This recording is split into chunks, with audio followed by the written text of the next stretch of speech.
Ada penganalisis ekonomi sudah mula bersuara. Okey, berikutan dengan kata kenyataan Datuk Seri Anwar Ibrahim, mungkin kena ada jalan lain. Okey, selain pengeluaran KSPD.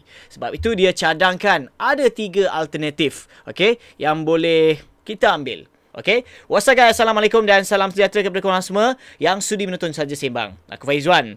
Dalam episod ini aku akan baca sedikit, tapi aku akan highlight dan juga bilas balik. Okey, mungkin ada 3 alternatif ini yang mungkin kurang.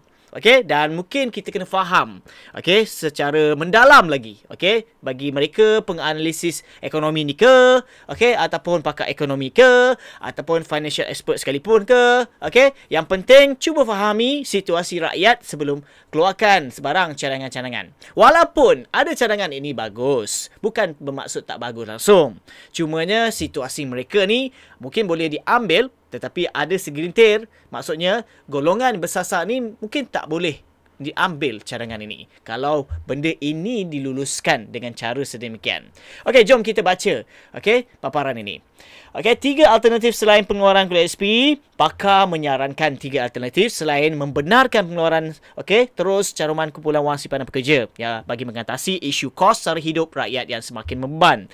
Penganalisis ekonomi daripada UniKL Business School, Profesor Madia Aimi Zul Hazmi Abdul Rashid berkata, pengeluaran KSP walaupun bersasar tetap berisiko untuk menjejaskan masa depan bakal pesara, terutama apabila mempunyai baki simpanan yang sedikit. Jom kita tengok langkah pertama.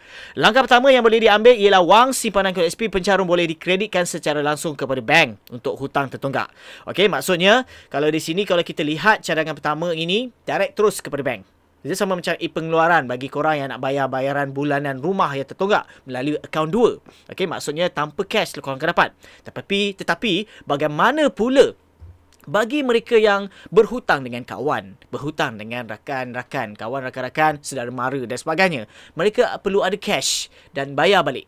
Okey, ini situasi lain pula yang aku share lah. Okey, kalau macam apa yang dicadangkan tu, kalau lulus lah. Okey, dan seterusnya kalau kita lihat sengkukurannya, kaedah ini dapat melaraskan kembali pembayaran atau memulihkan status muflih pencarum. Ini betul.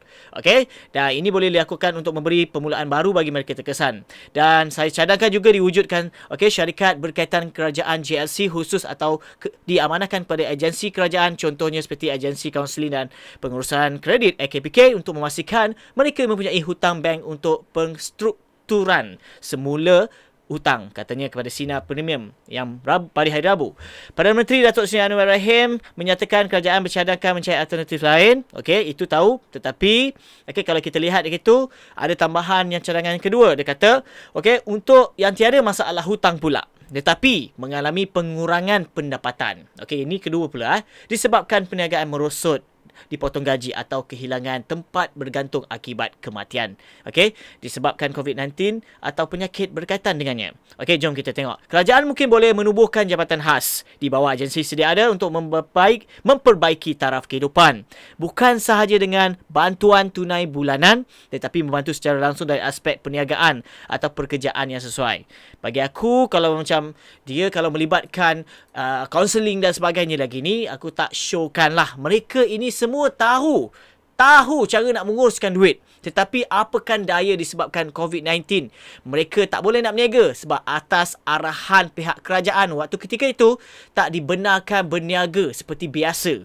Okay, so bila backup orang kata simpanan mereka dah tak ada dan sebagainya, macam mana nak cari? Nak harapkan GKP waktu tu, GKP Grant Khas Prihatin 3,000 tu kan, ataupun 3,000 1,000 tu kan. So tak memadai sebenarnya untuk nak tampung kehidupan, tak mencukupi sebenarnya. Okey, dan satu lagi cadangan yang ketiga pula, okey, adalah penumbuhan satu tabungan khas menerusi dana diterima daripada derma dan wakaf yang dikecualikan cukai daripada individu maupun korporat. Penumbuhan tabungan khas ini dapat digunakan untuk membantu perbelanjaan pemulihan seperti yang disebutkan di atasnya, katanya lah.